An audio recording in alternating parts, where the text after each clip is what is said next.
The history of King Jaja of Opobo.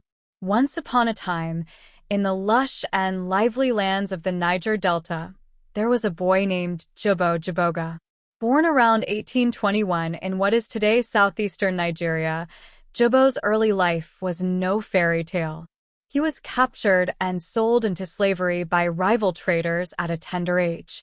But this was no ordinary boy. This was Jaboga, who would later be known as King Jaja of Opobo, the original rags to riches story. After being sold into slavery, young Jabo was taken to Bani, a key trading hub. Here, he didn't just survive, he thrived. Jabo was industrious, sharp, and ambitious, quickly gaining the trust of his captors and eventually earning his freedom.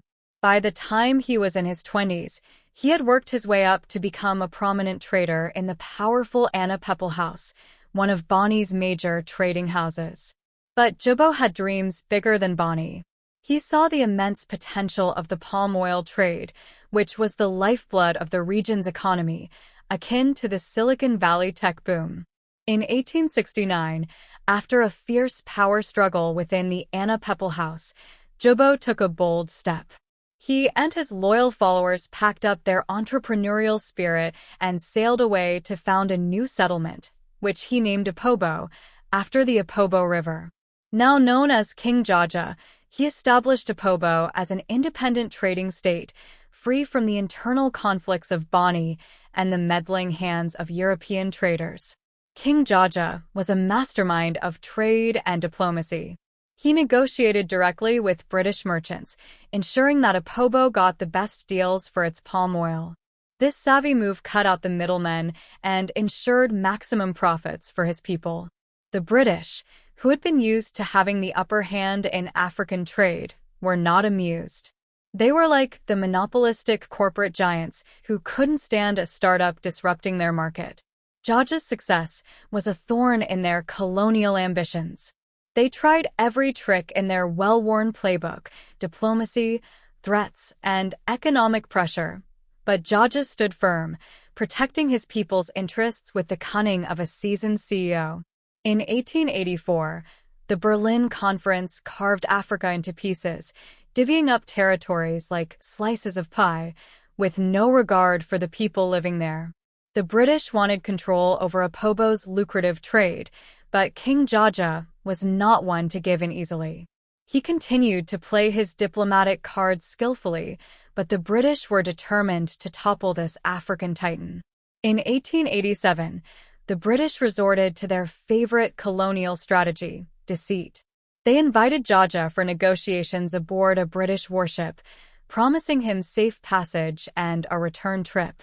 Trusting their word, Jaja went aboard, only to be betrayed.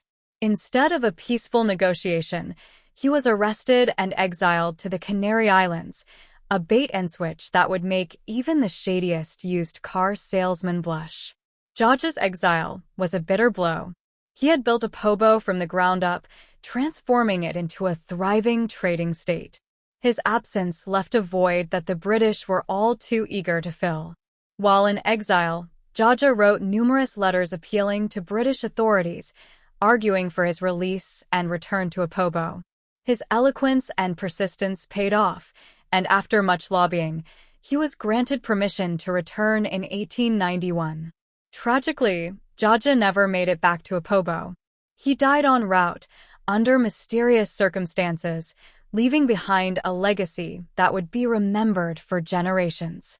Some say it was the harsh conditions of exile that weakened him, others whisper of foul play. Whatever the cause, the Niger Delta had lost one of its greatest sons. King Jaja's story is more than just a tale of rise and fall. It's a saga of resilience, innovation, and defiance against colonial domination. He showed that with determination and shrewdness, one could rise from the depths of slavery to the heights of kingship. His life remains a powerful symbol of resistance and entrepreneurship in the face of overwhelming odds.